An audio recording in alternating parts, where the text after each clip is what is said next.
습관을 바꾸는 일은 개인에게 거의 혁명에 가까운 일이라고 할 수 있죠.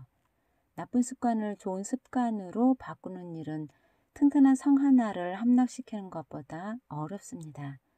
습관을 바꾸려면 반드시 굳은 의지와 노력이 뒤따라야 하는데요. 노력 없는 습관은 존재하지 않는다고 합니다. 노력이 습관입니다. 마이크로소프트 회장 빌 게이츠는 창의적인 생각, 새로운 도전 의식을 가진 사람들의 좋은 습관을 자신의 습관으로 만들었고 그것을 기반으로 세계 최고의 부자가 되었다고 합니다. 투자의 귀재 워렌 버핏은 독서광으로 유명한데요. 그의 하루는 이렇게 시작됩니다. 아침에 일어나 사무실에 나가면 자리에 앉아 책과 자료를 읽기 시작하고요. 그것들을 읽은 다음에는 8시간 통화하고 읽을 거를 가지고 집으로 돌아와 저녁에 다시 또 읽는다고 합니다. 정보가 투자의 모든 것을 결정하는 주식시장에서 워렌 버핏이 마이더스의 손이 된 것은 이와 같은 지독한 독서 습관 때문이었다고 합니다. 스타벅스 회장인 하워드 슐츠는 매일 다른 사람들과 점심 식사를 하면서 다양한 사람들을 만나는 습관이 있는데요. 이것은 인간 중심의 경영을 실현하는 성공 습관이 되었다고 합니다. 오프리 원프리는 사회적으로 지위가 높건 낮건 간에 쉽게 다가가 포옹하며 상대를 편하게 해주는 탁월한 습관이 있는데요. 그녀의 유명한 어록 중에는 나는 교황과도 쉽게 포옹할 수 있다 라는 말이 있을 정도였다고 합니다. 특히 쇼 출연자들과 포옹하는 그녀의 습관은 토크로 풀 수 없는 정서적 커뮤니케이션을 가능하게 만들었고 결국 그녀를 토크쇼의 여왕 자리에 올려놓았습니다. 한 사람의 운명을 뒤바꿔 놓는 것은 원대한 비전과 뜨거운 열정, 참신한 아이디어만이 아니라 무한 경쟁 시대의 작고 사소한 습관 하나만 바꿔도 인생은 얼마든지 달라질 수 있습니다. 안녕하세요. 책길 소작가 TV입니다. 오늘은 지난번에 이어 책 습관 1%만 바꿔도 인생이 달라진다 해서 제가 추천드리고 싶은 습관 3가지만 뽑아서 소개해 드리겠습니다. 먼저 좋아요, 구독, 알람 3가지 꼭 부탁드리겠습니다. 첫째, 집중하고 몰입하는 습관. 공부를 잘하는 사람은 공부의 시작이 쉽다. 그냥 앉아서 공부한다. 반면에 공부를 못하는 사람은 그 시작조차 어렵다. 책상에 앉아서 열심히 공부하기로 결심하고 각오를 다지는 데만 2시간이 걸린다. 마음을 잡았지만 재미있는 드라마가 시작되면 슬그머니 거실로 나와 TV를 본다. 드라마가 끝나면 피곤해지고 결국 잠자리에 든다. 내일은 열심히 공부해야지 하면서 늘 잔뜩 버리기만 한다. 공부를 잘하는 사람들의 공통적인 특징은 한번 빠져들면 몇 시간이고 집중한다는 것이다. 한마디로 엉덩이가 무겁다. 퇴계 이황은 집중적으로 독서를 하다 보니 삼복에도 더운 줄을 몰랐다고 한다. 친구들이 이황에게 더운데 쉬면서 하라고 권하면 이황은 나는 책이 너무 재미있어서 뼛속까지 상쾌한데 무엇이 더우냐 하고 오히려 반문했다고 한다. 중용을 보면 선비의 5가지 몰입의 원칙이 있다. 첫째, 박학. 배우려면 널리 배워라. 진정 배우려면 통달할 때까지 포기해서는 안 된다.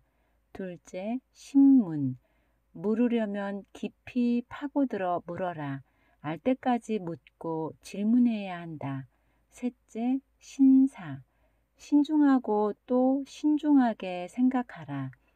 한 번 생각하면 해답을 얻지 않고는 그만두지 않는다. 넷째, 명변. 판단하려면 명확하게 판단하라.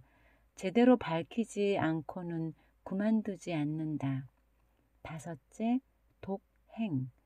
행동하려면 독실하게 실천하라. 확실히 실천할 때까지 그만두지 않는다. 둘째, 상위 1%로 가는 복습 습관. 인간의 기억은 단기 기억과 장기 기억 두 가지로 구분된다. 쉽게 말해 단기 기억은 컴퓨터의 버퍼에 남아있는 내용이고 장기 기억은 하드디스크에 저장된 내용과 같다. 단기 기억은 뇌의 구조적인 변화를 수반하지 않기 때문에 시간이 지나면 감쪽같이 사라지는 기억이다. 예를 들면 낯선 전화번호를 알려주고 통화를 하게 한 다음 그 전화번호를 물어보면 대부분 기억해내지 못하는데 그것은 단기 기억 속에 일시적으로 저장된 것이기 때문이다. 그러나 집 전화번호는 언제든지 기억해낼 수 있다.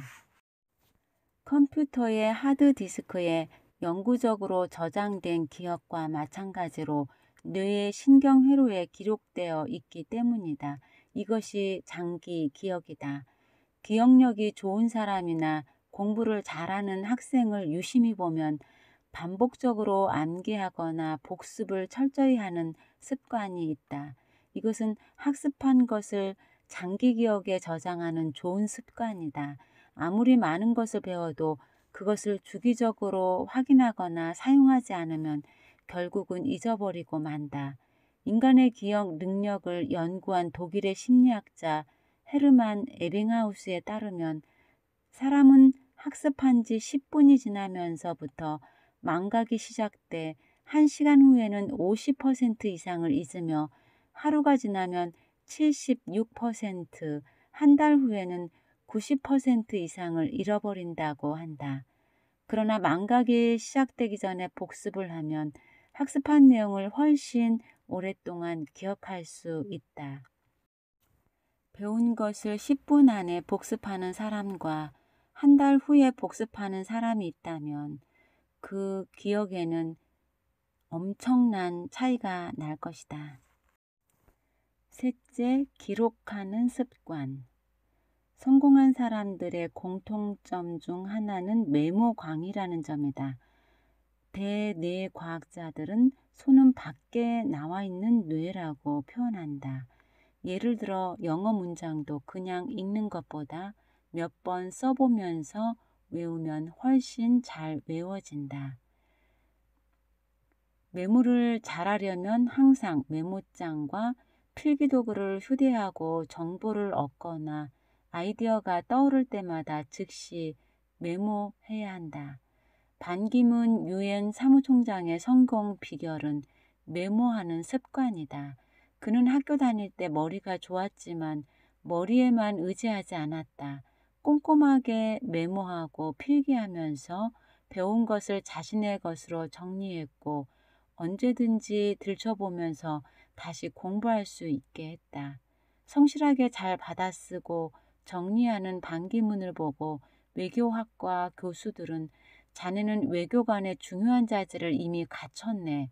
받아쓰고 정리하는 능력이 참 탁월해. 라고 인정해 주었다. 필기력은 훌륭한 외교관으로 평가받는 데 있어 하나의 중요한 요소가 된다. 그는 회담뿐만 아니라 평소에도 수첩과 펜을 가지고 다니면서 정보를 접하면 바로 메모하고 수시로 정리하는 것이 습관이 되었다. 요약해서 정리하는 습관을 길러야 한다. 노트 필기를 소홀히 하는 학생들이 저지르는 착각 중에 하나는 필기를 잘한 학생의 노트를 빌려보거나 복사하면 된다는 생각이다. 그러나 노트는 필기한 사람의 언어로 압축해서 정리되어 있기 때문에 다른 사람이 그것을 완전히 이해하기는 어렵다. 한 심리학자는 나름대로 소화시켜 적은 단어로 필기를 하는 학생과 기계적으로 자세히 필기하는 학생을 비교했다. 나중에 시험을 본 결과 전자가 후자보다 훨씬 더 많은 내용을 기억하고 있었다. 그것은 요약해서 정리하는 사람은 정보를 더 의미 있게 조직화할 수 있기 때문이다.